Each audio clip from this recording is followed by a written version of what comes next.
It's way past time I dispense some indiscriminate justice!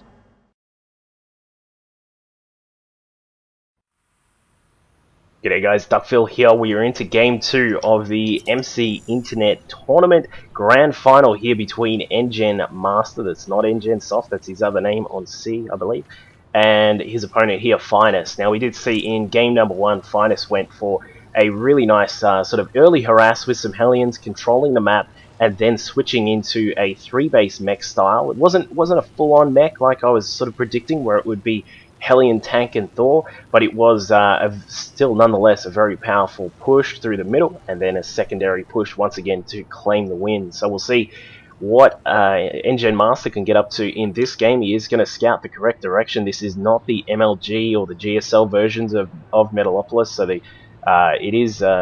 it can be the spawn position here, not full-on crossbots, and as we can see there, we do see that Master actually scouts it out straight away, and now he's going to pull back this Overlord. So this is one thing that you can do as a Zerg player. If you're sort of if you're in a little bit of the lower leagues and you're sort of wondering what the hell did he sort of pull that Overlord back for, what this does is this actually forces the Terran to not sort of make sure he scouts in all of the positions, because he did not see the Overlord come through. Now of course, that doesn't always provide you with a massive advantage, but in these sort of higher levels it is great to actually try and make sure you take every little bit you can to make sure you sort of staying in front of your opponent. So as we can see, Finest going for this Rax, and this Overlord is really treading on thin air there.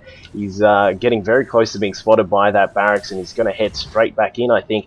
Meanwhile, just if we go back to what Master is up to, he does not have any spawning pool just yet. The reason for that is that he has taken this hatchery down here at the expansions. Now, the thing is, he knows that his opponent is going to be kind of close by air, but I think lately people just really haven't been doing too much of sort of air harass in these sorts of positions. You do see Zerg sometimes do try and fly across with some mutas. You come through here, go across to the side of the mineral line and come down and take out whatever you can. But it's not as popular as personally I would have thought it would have been, to actually use a lot more air in this sort of position. But either way, we'll see how these guys go. The spawning pool is now on the way, just about half done. The extractor also done. A couple of drones are going to switch in there. We'll probably see Master switch into Speedlings, I would assume. Probably going to grab just at least the 100 gas, grab the metabolic boost for the Lings, and they'll get their wings and proceed on to control the map. Now, as a Terran, of course, one of the things you can do is wall off this expansion quite easily if you put down a few barracks and then move your command center down. Once you've got your secondary command center, push it down here, wall up, and then you're quite safe from a lot of the sort of Zerg pressure that can be put on with Lings and Roaches, of course. The tanks providing a great way to deflect those sorts of units until the mutas come out, and once the mutas come out, it's a whole different story. So we'll see what Finest is up to. Do notice that Finest actually pulled his SCVs out of the gas there. He did grab enough gas for the first factory, and as we can see, it looks as if he is actually doing the exact same build he did previously, where he gets out a one of the Hellions very quickly to make sure he can scout around, and then of course he can handle the slow Lings until they get their speed. So until those Lings get that speed, they won't be able to catch the Hellions. Of course, with some decent micro, you can control a Hellion to kill Lings, as we'll see here. A great demonstration of that, or as I say that, he sort of takes a little bit of hit. But there we go, we do have this Hellion running around, just making sure those Lings don't get too much map vision, because that's what you really want to try and do against the Zerg, is limit their map vision. Now of course they do have Overlords, which can be positioned all around the map, and you can watch what's going on all over the place, but if you can at least deny some of these early Lings from getting too much scouting done, you can actually stop that sort of attack from happening. Now, we don't have the second gas, so we do have a Baneling nest here. This may be some sort of Baneling push from Master. We'll see if he is actually going to head in there and try and bust through the wall. As we can see, there is no vision just yet, because Master actually denied all scouting at the start there. That SCV got picked off straight away. Now, we do have a couple of Lings out. There are a grand total of 16 Lings out at the moment. Oh, that's my phone. And we've got, we'll probably see the Lings start to push around the map and try and recontrol the map. And as we can see, they're actually going to head around. They've got their wings now, so they are moving quite quickly. And we'll see these Lings actually move across into the area where the base of Finest is, and we'll probably see that, yep, there's the waypoint. They're actually going to head over here, switch into Banelings, and then try and bust through the door here. Now, keep keeping in mind that Finest is not actually aware of what's going on. As you can see on the minimap, he knows that this expansion's here, does not know anything else though, and as you can see, here come the Banelings. We're going to see them roll through. He does have a total of 7 Banelings morphing in. Now the thing is, you only need 4 Banelings to actually take out the wall, but as you can see, he's certainly going to have enough to make do with what he can. He's probably assuming that it's just a standard supply depot and Rax wall like it is at the moment, but he probably isn't aware that the Rax is there at the back. But we do have the Lings starting to come through. Lings are at the front, not the best idea, but the Banelings do bust through, and they take out 2 of the supply depots, instantly supply blocking Finest. That's not going to be the most of his troubles here. We do have the Lings getting inside, and they are going to take out a couple of those SCVs perhaps. Instantly though, Finest has plugged the wall,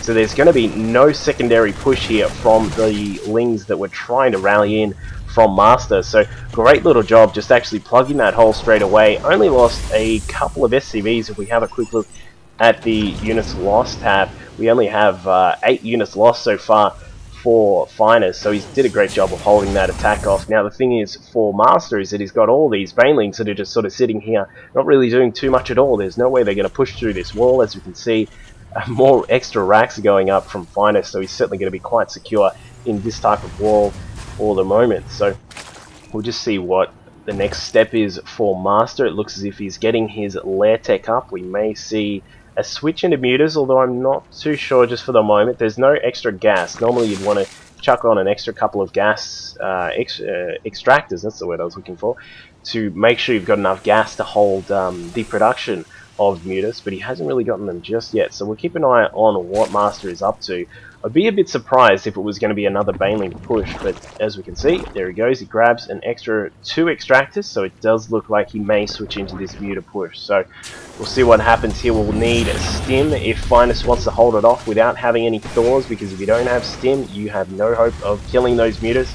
And we do see he's majorly saturated on this expansion here. He's going to obviously be able to switch them down to the natural expansion once it heads down there, but just for the moment he's doing a lot of mining, as we can see. So more Hellions popping out from Finest. He's loving this Hellion sort of play where you get a lot of them out and try and control the map.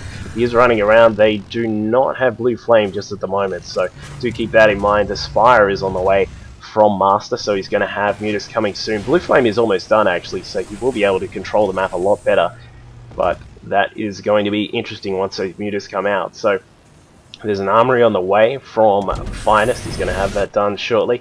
Once again, it's just a little bit surprising that Master hasn't sort of moved out again to try and take another base. I know obviously there are these Hellions out roaming the map causing all sorts of mischief, but just actually moving out to see if you can perhaps capture a secondary base, oh, a third base I suppose, it will be this one over here, would be really good for Master if you can get that up, and then he'll be able to have a great backup economy, and he'll be able to resupply himself if he loses muters. But it looks as if Blue Flame Hellions did get inside here. Drones are lining up like a conga line, and he has lost a lot of drones. These Hellions have a few kills between them. They are now caught out inside the mineral line. There's the spawning pool blocking off that exit there, and they finally get picked off, but we did see a few drones actually being eaten up there by the Blue Flame, so great little harass there by Finest to get inside. We have a Zergling sitting underneath this command center. If anyone actually stays up to date with BailingBarbecue.com, it's a online webcomic sort of in the StarCraft realm.